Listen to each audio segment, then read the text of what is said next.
اعوذ باللہ من الشیطان الرجیم بسم اللہ الرحمن الرحیم۔ شروع کرتی ہوں اللہ تبارک تعالیٰ کے نام سے جو بڑا مہربان نہایت رحم کرنے والا ہے۔ ایک ایسی رات جس رات کے اندر انسانی زندگیوں کے بارے میں بہت اہم فیصلے کیے جائیں گے۔ کون مرے گا اور کون جیے گا، اور کون اس دنیا میں آئے گا اور کون اس دنیا کو چھوڑ کر اس دنیا سے چلا جائے گا، اور کون غریب سے امیر بن جائے گا، اور کس کی زندگی کا زوال شروع ہونے والا ہے، اور کن لوگوں کے نام مردہ لوگوں کی لسٹ میں لکھ دیے جائیں گے۔ پیارے دوستوں، آج کی اس منفرد ویڈیو میں ہم آپ کو بتائیں گے کہ شب برات کی حقیقت کیا ہے، اس رات میں نامہ اعمال کیوں تبدیل ہوتے ہیں، اور اس رات میں انسانوں کے بارے میں کون کون سے اہم فیصلے کیے جاتے ہیں، اور اگر خدا نخواستہ ہمارا نام بھی مردہ لوگوں کی لسٹ میں لکھ چکا ہو تو ہمیں کیا کرنا چاہیے۔ اس رات کتنے لوگوں کی مغفرت کی جاتی ہے، اور اس رات کون سے وہ بدبخت لوگ ہیں جن کی بخشش اور مغفرت نہیں کی جاتی۔ اور حضور پاک صلی اللہ علیہ وآلہ وسلم نے اس رات کون کون سے عمل کرنے کو ارشاد فرمایا ہے۔ تو ناظرین، اس ویڈیو کو اینڈ تک لازمی دیکھیے گا۔ شب برات، شعبان المعظم کی 15ویں رات کو شب برات کہا جاتا ہے۔ برات کا مطلب ہے نجات کی رات۔ اس رات کی خصوصیت یہ ہے کہ اس رات میں اللہ تبارک و تعالی اپنے نیک بندوں کو اپنی خصوصی رحمت سے نوازتا ہے۔ اس رات میں ہر امر کا فیصلہ ہوتا ہے، اور اللہ تبارک و تعالی اپنی مخلوق میں رزق تقسیم فرماتے ہیں، اور پورے سال میں اپنے بندوں سے سرزد ہونے والے اعمال اور پیش ہونے والے واقعات سے اپنے فرشتوں کو آگاہ کرتے ہیں۔ حضرت ابو بکر صدیق رضی اللہ تعالیٰ عنہ سے روایت ہے، وہ فرماتے ہیں حضور پاک صلی اللہ علیہ وآلہ وسلم نے فرمایا، اٹھو، شعبان کی 15ویں رات ہو اس لیے کہ بالیقین یہ وہ رات ہے کہ مبارک رات ہے۔ اس رات کو اللہ تبارک و تعالیٰ اپنے بندوں سے فرماتے ہیں، ہے کوئی بندہ جو مجھ سے اپنی بخشش مغفرت کروائے، بخشش مغفرت طلب کرے اور میں اسے بخش دوں، اور تندرستی مانگے اور میں اسے تندرستی دوں، ہے کوئی محتاج کہ آسودہ حالی چاہتا ہوں میں اسے آسودہ کر دوں۔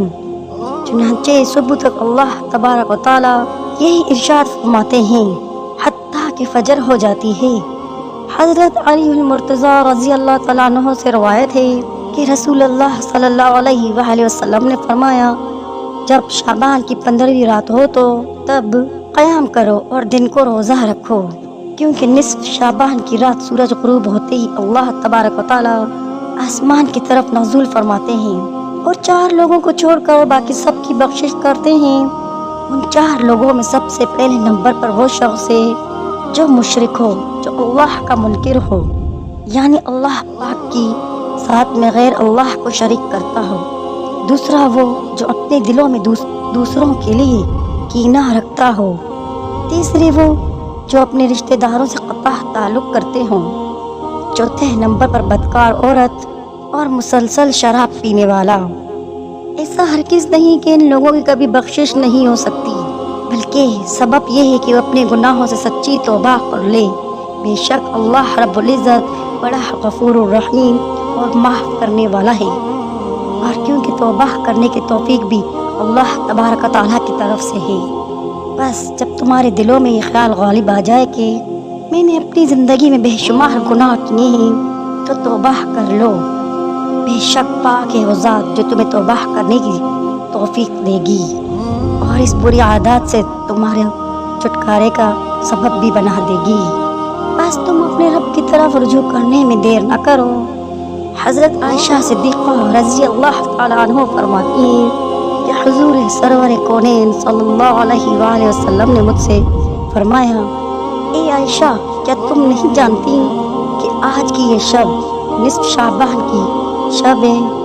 یہ رات 1000 راتوں سے افضل ہے۔ یہ ایسی رات ہے کہ اللہ تبارک تعالیٰ قلب کے بکریوں کے بالوں کے برابر اپنے بندوں کی بخشش کر دیتے ہیں، اور گناہوں کو بخش دیتے ہیں، اور دوزخ سے آزاد فرماتے ہیں، سوائے 6 لوگوں کے۔ پہلا شراب کا عادی، دوسرا والدین کا نافرمان، تیسرا